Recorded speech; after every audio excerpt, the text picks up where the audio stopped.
dear viewers, in life, God never gives anyone an opportunity to choose his parents or his family. But the big question is being born into a privileged family a guarantee to being successful in life? Join us in today's episode of Gillette Show, and you'll have the answer to this question by yourself. Welcome to Gaza Media. My name is Gillette, your host and the anchor. The program on air, dear viewers, is Gillette Show.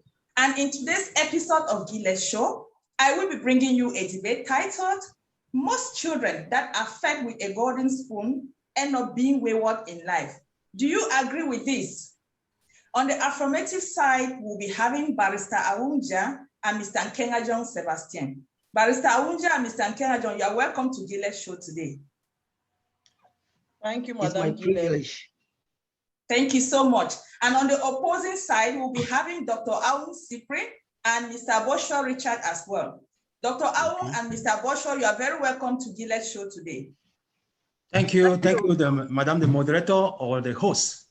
Thank you. Thank you so much. Dear viewers, we'll equally be having a panel of judges headed by Dr. Julius Nyaum. Dr. Julius, it's my utmost pleasure to have you in Gillette Show this afternoon. Thank you so much, Gillette. I'm delighted to be here present among our wearable debaters. I think it's going to be very interesting and enlightening to listen to them. Thank you so much, Doctor. We will equally be having Dr. Aroke Hilary as one of our judges. Doctor, we are very honored to have you in Gillette Show today. Madam Gillette, thank you for having me. I look forward to hearing from the debaters from both sides, and hopefully we'll get an answer to this very burning question. Thank you. Thank you so much, Doctor. Without wasting much time, dear viewers, I would like to hand over the microphone to the Chief Judge, Dr. Julius, to briefly give us the criteria with which they will use to evaluate the debaters so that they will know how to tender their arguments. Doctor, you have the microphone. All right. Thank you so much, Gillette, and welcome on board once again, debaters, those for and those against who hold the view that children born in well-to-do homes, to say, always go wayward, or those students that are born with a golden spoon, they don't always make it in life as those that give birth to them. So today we'll be judging the those for and those against on a number of subjective criteria. By subjective means we're going to look at things that kind of capture the attention of the audience, kind of puts your point across in a succinct manner, the way you rebut a point by your opponents, but also how you use your presentation skills, your tonation of voice, and so on, in order to tell us who wins today. But I think looking at the panel, I think it's very difficult to say. So these are the criteria that we would use, you know, the introduction, the content, the delivery, the way you deliver it, and maybe your conclusion remarks. So we'll be judging you basically from 4 different main headings, even though those main headings would have some sub-headings as in terms of your arguments, the facts that you bring together in order to support your arguments, the way you rebut, as I said before, but also how you put your own point across. Thanks a lot, without taking much of your time. Thank you so much, Doctor, for those brief criteria. Without wasting much time, I would like to call the attention of the audience first to understand that the debaters are just mere actors. And so the opinion they hold here is meant for our education and entertainment. So no one should misjudge them for the opinion they hold, because what they hold here as opinion may not necessarily be what they hold as opinion in their normal daily lives. That said, I would like to hand over the microphone directly to the first speaker on the affirmative side. Please, you have 5 minutes. Thank you, Madam the Moderator, honorable members of jury, my opponents, ladies and gentlemen. I greet you all. Thank you for letting me share my opinion on this topic. The debate topic of today is most children that are fed with golden spoon end up being wayward. Do you agree? I strongly affirm that most children fed with golden spoon end up being wayward. I will first of all break the topic into little chum. The topic says most children, means that there are some exceptions. And then fed with golden spoon, meaning values that allow children to succeed. Discipline, like discipline, hard work, integrity, sacrifice. And then you have privilege and world. And then end up being wayward, means that being destroyed, being astray, beyond control of parents. A researcher by name Sonia Luther, a professor of psychology at Arizona State University, state that there is growing evidence that children of affluence are becoming increased trouble, restless, and self-destructive. So children of affluence are more prone to substance abuse. When they have a lot of money, they tend to go buy alcohol and drugs. And by there, they will destroy themselves. Children of affluence are prone to chronic depression and low self-esteem due to parental pressure for high achievement, regardless of talent or aptitude. For this case, there was a family, very rich family. They wanted their son to be a doctor, of which their son cannot meet the expectation. So the son was actually very pressurized and was dropped out. And then he was confused, even what to do for himself. And then I'll go to the next point. These children are very lazy because their parents have a lot of money. They employ servants to do chores and laundry for them. They have stuff without knowing the cost. Their parents supply them stuff without knowing the cost. So one example of this laziness is when I was in Yaoundé.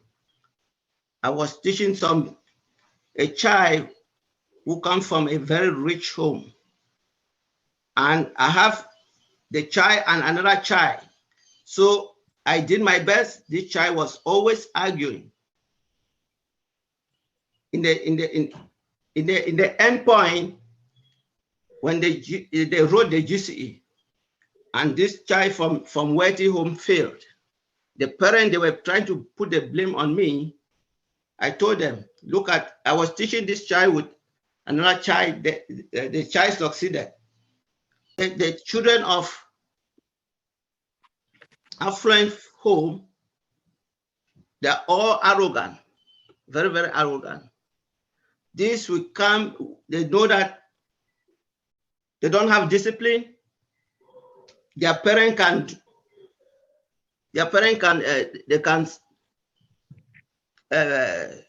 back them up in case of trouble. With this arrogancy, this child was drinking in a bar with friends. When an argument came up, the child took the bottle and hit on his friend's head. So now there was a very big trouble. The parents, they went and bailed this child. The children that came out from rich home, they have computers at their disposal with expensive phone. So they go on Google, they watch a lot of immoral stuff, and which would divert them to go astray. Thank you so much, Mr. Nkengajong. Your time is up. Thank you very much for your argument. I would like to, on this note, hand over the microphone to the first speaker on the opposing side.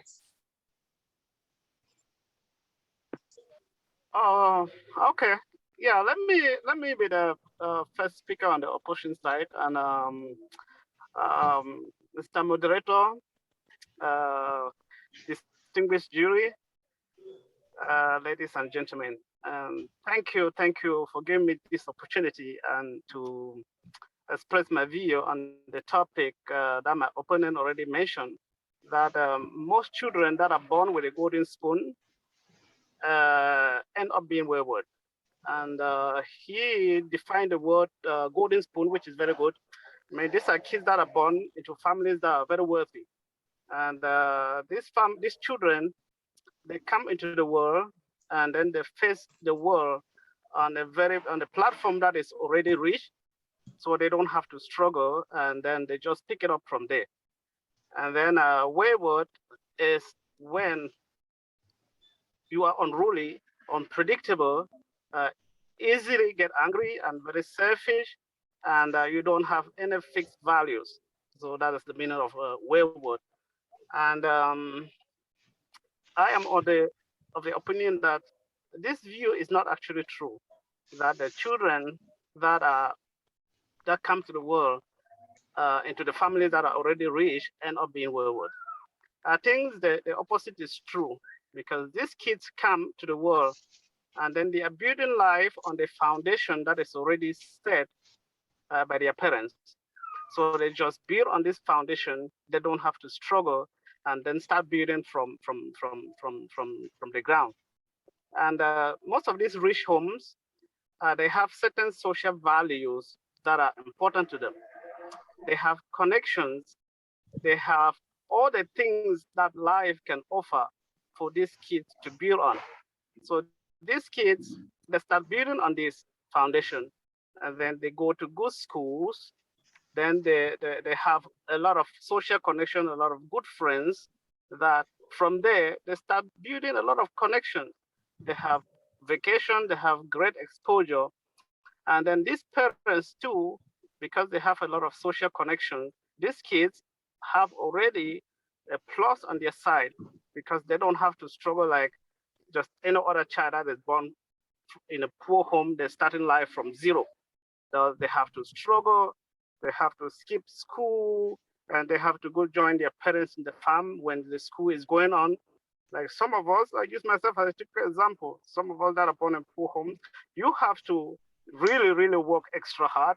You have to, sometimes you have to look for your own food yourself. You have to skip classes to find one way or the other to eat.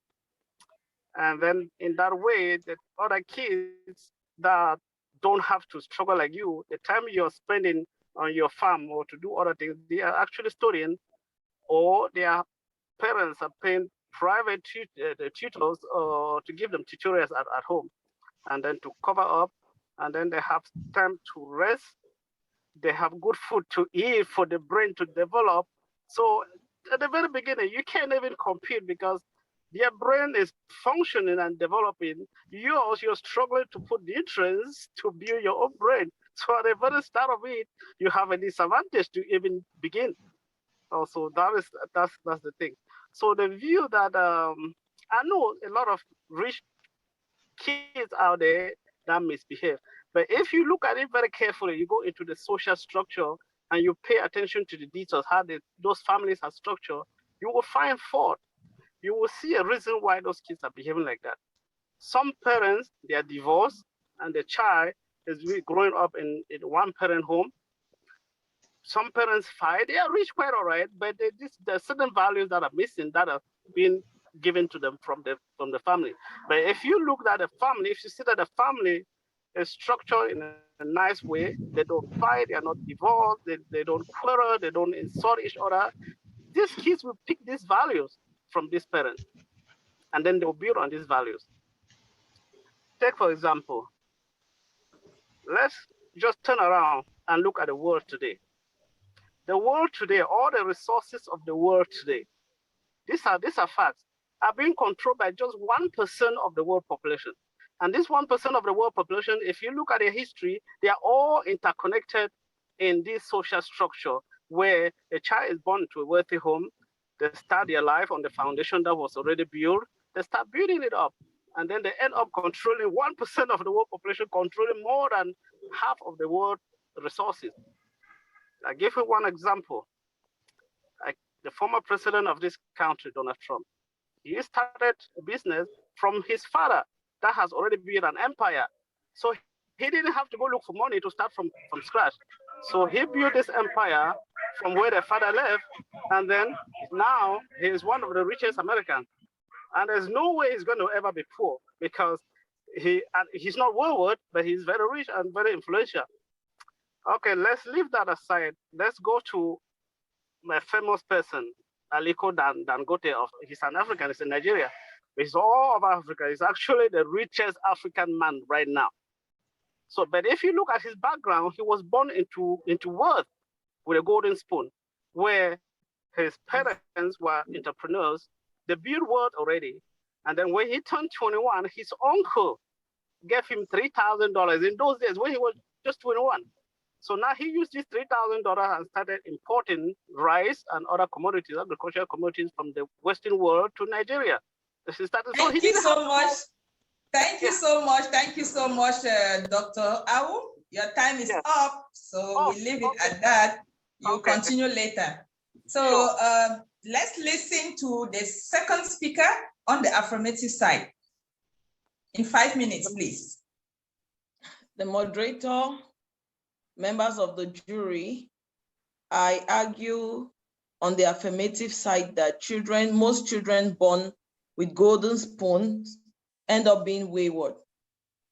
I want to start by rebutting my previous speaker who said children born with golden spoon are born on a foundation that they are not meant to struggle. I said that is one of the things which makes them wayward instead, because they grow in a way that they see everything at their disposal, and immediately that foundation gets shaken because their parents die or are either separated. It makes them become unstable and unable to continue. My other speaker said they don't have social failures because they have connections. I rather say those connections lead them to be more wayward because the parents are always absent. We know that most of those people who are leading people, who are there, who are the bourgeoisie, they are hardly there for their kids. They are chasing money and they leave their kids in the hands of house helps, they leave their kids in the hands of good friends, and that is where the children pick up those bad things. Unlike children who are born in average or poor homes, who spend every evening with their parents and they can follow up on what actually happens with them on that day. Most of the time, children born in very rich families who end up failing, and before their parents know it, they have gone wayward. I think it's an example of a school like Sase, where you have most of the rich children who go there. You get stories like during this you see children who have been into drugs in their own homes, but because the parents had made everything, giving them everything, they had everything at their disposal, they had a comfortable room, they had a television, they had a fridge, those children could smuggle drugs into those places and consume without their parents knowing. The thing they are putting, they are giving their children the best life. But at the end of it all, they are spoiling the children. The other speaker also says extra hard work makes them resilient. Hard work instead makes the poorer child resilient because he gets out there, he works, and he's able to resist. So I stand on the motion that children born into poor families, born with golden spoons end up being wayward. Why are these children wayward? First, they have the risks of affluence. They think they are born, they see everything at their disposal, and they know they can get anything when they want. They know their parents can give them everything they want. So they end up not struggling. They know, if a child knows that at the end of it all, I already have a bank account to my name, I have my life mapped out, as they say, why would that child desire to work? Why would that child desire to be first in class? Why would that child desire to progress? progress. The child knows that at the end of the day, my parents have a lot, but they fail to know that wealth is not stagnant. Wealth is something that evolves. Because your parents are millionaires tomorrow, they need a certain level of commitment, a certain level of discipline to keep that wealth, because other people are coming up, businesses are changing, ideas are rotating. So sometimes those children cannot even keep the wealth which are left for them. Most of those children born with golden spoons. Another thing which makes them wayward is because they apply they don't have emotional intelligence. Most of these children, they lack that intelligence or that emotions. They have been born into families that they know everything is about command. They live with people in their houses, they command them. They don't feel for people. And one thing that makes people influential, that makes people progress, is because they have a desire, you have a need to fulfill society's want, to identify something that society needs and to fulfill that thing. But when you grow where you see nothing wrong in society, you know, if you snap at the snap of a finger, you get what you want. It gets difficult for you to even think out of the box. Another reason is that they are not willing to take risks. They think their parents are taking all the risks for them. And we know with success stories, most people share the successes and they hardly share the failures, especially to their children.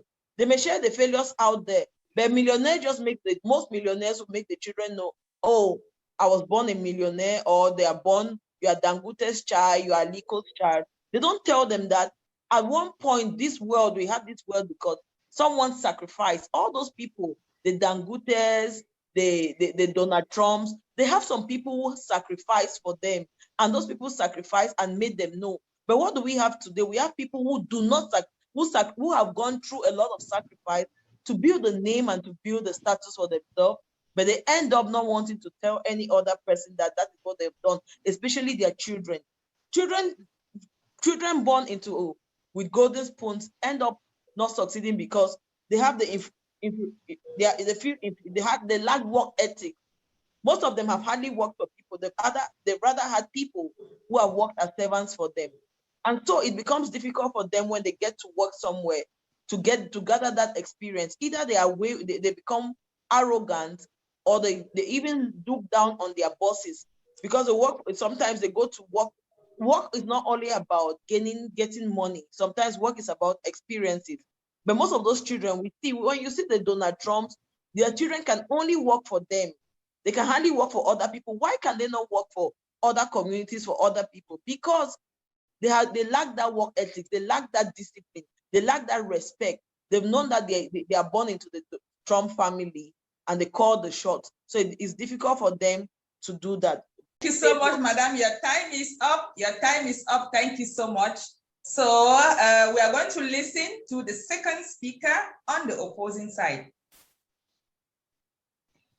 Madam, the moderators, the jury, the honorable members of the jury, the opponent, and ladies and gentlemen, I'm here to rebuke the fact that children born from wealthy home end up being wayward. Our argument, like the previous speaker, mentioned certain things, which aspect, which I will start by going into a family, because children are born into a family, and the family is the base of where everything grow up. A family that have wealth, either by succession, inheritance, or whatsoever, or self-made millionaires, they end up trying to fight back on their reputation, never to bring their reputation down. And education is one of the main aspects where you have to challenge yourself and make sure your family is well educated. When we talk of, when my opponents say the social connection, they misuse it. They don't misuse that. They follow from at the age of 5, when they put them to kindergarten, they start from well-to-do schools, expensive education, which children at that level, they don't know anything about drugs. What they know from childhood is their education. And the type of education that they study from there, put them on the right path. You cannot pay a school fee. Take example like Yaoundé, 150,000 for a child to go there and end up not producing the results. They pay extra teachers. The school institution make it possible. Why the children from poor homes, they fight for that. They fight to be what they are. So these children, they grow up in a path that they cannot deviate because their parents have already put the money, put the wealth into use. Another aspect, I will use myself as an example. I lost my father many years back, almost about 43 years back. When I went to school, my friends were those from wealthy homes. And the advantage that I get benefit from them was the resources they have in place. I didn't have books. They'll buy books. Some of them go holidays in Yaoundé, in Douala, they come back with holiday studies. They go there, they put them holiday studies. Back in Fontem, there was nothing like holiday classes by my own time. So they'll come back, I will benefit from them.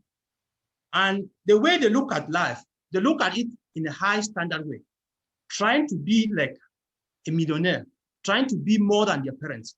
And that is the education from their home that their parents try to put them on that path. So children that grow from wealthy homes have the possibility to become more millionaires, to produce more millionaires than children that don't grow from wealthy homes.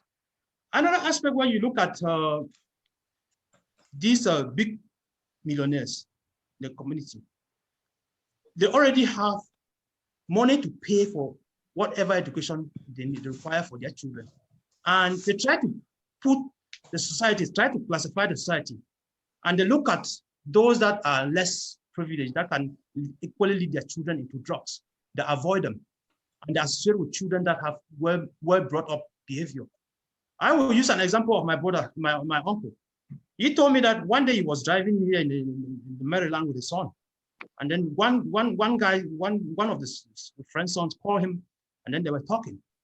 And then after that, when he dropped the call, he took the phone and called the child and said, "Can you introduce me to your parent? Can you tell me the name of their father?" That child didn't go as far as telling my uncle who the father was. Immediately they dropped the phone. My uncle gave a warning to his son. These are not the type of children you have to associate with, because these children that don't like to tell you who their parents are those are the type of children that will lead your child into danger. They will deviate your child from the goals, from where you are directing your children to. So the parents have their own role to change the perspective of their children being wayward. So that is a very strong point. The parents from wealthy homes, they are wealthy, they are educated, and then they have the means to monitor their children, and the children become who they are in future. They become more millionaires in future. I would appreciate we try to understand the point that wealth is made by the people, that it's made by the people, and we make wealth through intelligence, through education, through social interaction. So these children growing up will end up in that line of upbringing, and they will end up being better people in society. They will never be wayward, no matter what, unless the parents put them on a back to say that they don't monitor the activity. If you monitor the activity of your children, they will grow up to be better children in the future. Thank you, madam. Thank you so much. Thank you so much. You just finished on time. That's very good. I applaud you for that. So we will now listen to the rebuter speaker on the affirmative side. Thank you, Madam the Moderator. In 2 minutes, please. 2 minutes. I will first of all refer my opponents to the topic. The topic says most children fed with golden spoon. They have not said all the children. So they are just arguing here, including all the children. We are focused on only most of them, not everybody. And then my opponent says that he was poor and rich people buy books. Yes, those rich people, they buy the books, but they were unable to read those books. Only those poor ones, they were able now to take those books and read and have what they can achieve. The other one says that, oh, this person is a billionaire I will ask them, they should go to that millionaire and say that, what are their debts? That if you go and see their debts, you will not believe that they are still millionaires. So I stand to the point that children fed with golden spoon end up being wayward. In Africa, you have children that they have a lot of money, so they fall into the hands of these dealers that they want to make them travel. And then in the final analysis, their father, they will spend a lot of money and they will end up not traveling. I will make them trauma. They will end up drinking alcohol, making drugs, and then destroying their life. Oh, thanks very much. Thanks you very much. Thank you, sir. Thank you very much. You are just on time. So now we are going to listen to the reputed speaker on the opposing side. Thank you so much. My opponent made a very interesting point that the children that are born into wealthy homes or with a golden spoon, they cannot face a shock in life. When a shock in life comes, they cannot be able to overcome it because they don't know how to do it. And I will use COVID-19, for example, this great disease that came. That is a test that we can see exactly how these people function. When the disease hit, everybody run back home. As everybody ran back home, if you didn't have what to do, you didn't have money, you had to go out to work. But what did rich people do? They didn't have to go out to work. They had already said all this, their structure are in place. And guess what is coming out now? That is filtering into the system now. That only 500 people, 500 rich Americans, during the lockdown where everybody is dying, they were able to make $7 trillion, 7 trillion, which means all the architecture that they set in place did not fade during the disease. Everyone is dying, so it keeps going on. Their money is still coming in, their food is still coming in. So guess what? Their other generation will continue to go. Meanwhile, any other person that didn't have the opportunity, they are either dead or they are suffering of terrible debt because they took a lot of debt, credit card, because the architecture of the less privileged totally failed during the great disease. And these people that have set up the architecture in place, the architecture was managed to overcome the shock that came. Now they are $7 trillion richer than anyone else during the health disaster. So you see that the architecture that they said they are going to build on their own children, they will keep moving on. They will keep moving on. They will not. This is the test that is just showing us that during a health shock or a social shock, the architecture can still be able to survive, and they will continue to generate their wealth and continue to go on. So this is what I would just like to add on the point that my opponent said they cannot be able to face a shock when a shock actually comes. It shows that they could actually do even better in a shock situation. Thank you very much. Thank you so much, Dr. Cyprian. Thank you so much, our debaters, for those powerful arguments. Now we are going to listen to the comments of our jury. I will give the first opportunity to Dr. Aroke. Doctor, how did you find the debate? A very interesting discussion. And speakers from both sides did their best to present the arguments in the best way possible. I have a few comments as somebody who was listening carefully. At one point, I came up with the impression that if you are not wayward, you will succeed in life. Or that if you are not wayward, you will be rich. And that being fed a golden spoon means that you have a lot of, you are born to a wealthy family. Unfortunately, neither side really gave specific definitions to any of these key terms, or to narrow it in a very specific way that would help in my better understanding. Holistically, being fed a golden spoon would mean that, yeah, there are a lot of resources around, including money. but it doesn't necessarily mean that those are made available to the child who is going to benefit from them. They are there. I also found the meaning of waywardness a little bit more challenging. What does it really mean?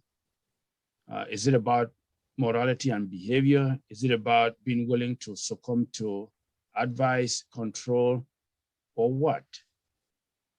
It was kind of a little difficult for me to fully understand based on the arguments presented. But I think if you look at the definitions from the dictionary, it would suggest that it's someone who is wayward refuses to follow instructions or to obey, and so has to do more with behavior and morality than anything else.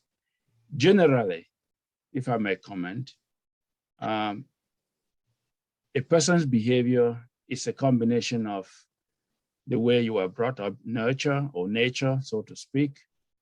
Birds of the same feathers flock together, one would hope. And that success begets success. Good behavior begets good behavior. And so most people would do well if they have a good role model in their family or in their circle. And more modern science has also shown that there is a lot of social contagion as far as behavior is concerned. So bad people will hang out with bad people. People who are compliant will respond in kind. So if somebody always responds in a very angry way to you, you are bound to defend yourself somehow. So all of these things kind of play in together. So both sides were able to put out their arguments with fairly good definitions, use personal examples and global examples to make their case. And I think I'm really pleased, and I hope that our listeners would really learn something they did not know about what it means to be born to a golden family. Thank you.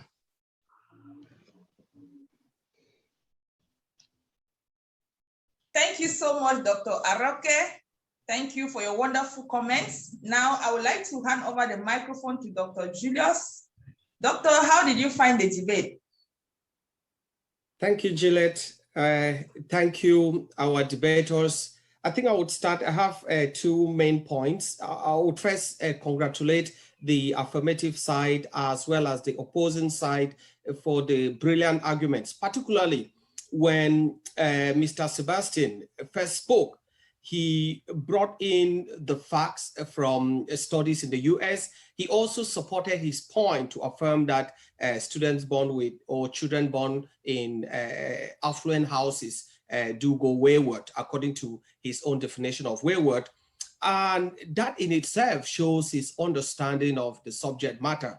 But also from the rebuttal side, Dr. Cyprian came in and said, hang on, children, not all. Look at Dangote, look at Donald Trump and so on. So bringing out those facts in themselves, you know, it showed us that, yeah, you prepared for it, you know what you're talking about it. And then went back again to the affirmative side, and Barrister Wu came in and brought in this idea of risk of affluence, you know, that would kind of engender the descent to waywardness for children born with a golden spoon, and then came back again, Mr. Obusu with his brilliant rebuttal. So in all, I think our viewers have found this interesting. In all, I think this is a very healthy debate, but I would have, and I go to the second main point now, I would have thought, as Dr. Roker said, for the debaters to kind of situate us on the amount of golden spoon or on the criteria of golden spoon. Is it having the bare minimum or above the bare minimum? Or is it having tons and tons of money? You know, those kinds of things. Or to contextualize, which context are we talking about? You know, are we talking about, by context, I simply, well, it could be location, geography, but also the conditions within which that wayward or that child is brought up to become wayward or successful. So I think a little bit of more contextualization would have been beneficial. This notwithstanding, I think both sides use good examples, use their own personal experience, they prepared for it, and I think this is a very informative. I yield for now.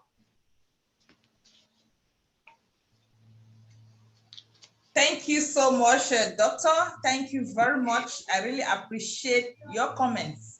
The jury, they have given us very wonderful comments. I believe that the viewers are going to learn a lot from all, just as our debaters. So that said, I would like to give a few more minutes to the judges to forward me their scores. Right now, I have received already the scores from the jury. And from the look of things, everything is clear that both sides did a wonderful job because the scores are almost very close. They are very close, showing that our debaters, they were really very tough. In short, their arguments were wonderful. So looking at the scores here, those on the opposing side have converted the marks, the scores on 10, and those on the opposing side have scored 9.12 on 10. Let's give them a round of applause, please. Bravo.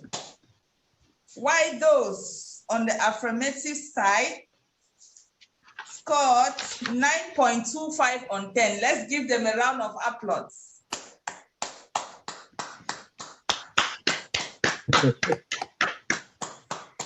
Well done, very well done. So I would like to use this opportunity to thank our debaters very seriously.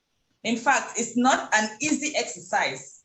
Doing all the research, your time, your efforts, your energy, it's not that easy. So I really appreciate all what you have done to come out with this powerful argument. And I believe that the public is going to learn a lot from this exercise.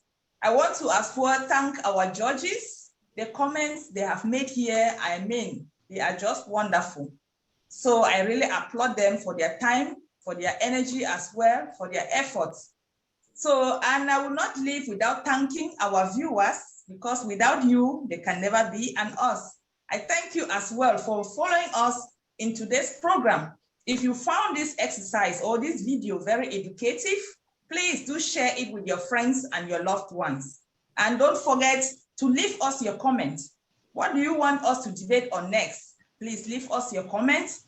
Make sure you turn on also your notification signal so that anytime we upload a new video, you'll be the first to receive a signal. So we thank you once more. I am Giled, your host. Stay tuned to our subsequent programs and do have a wonderful day ahead.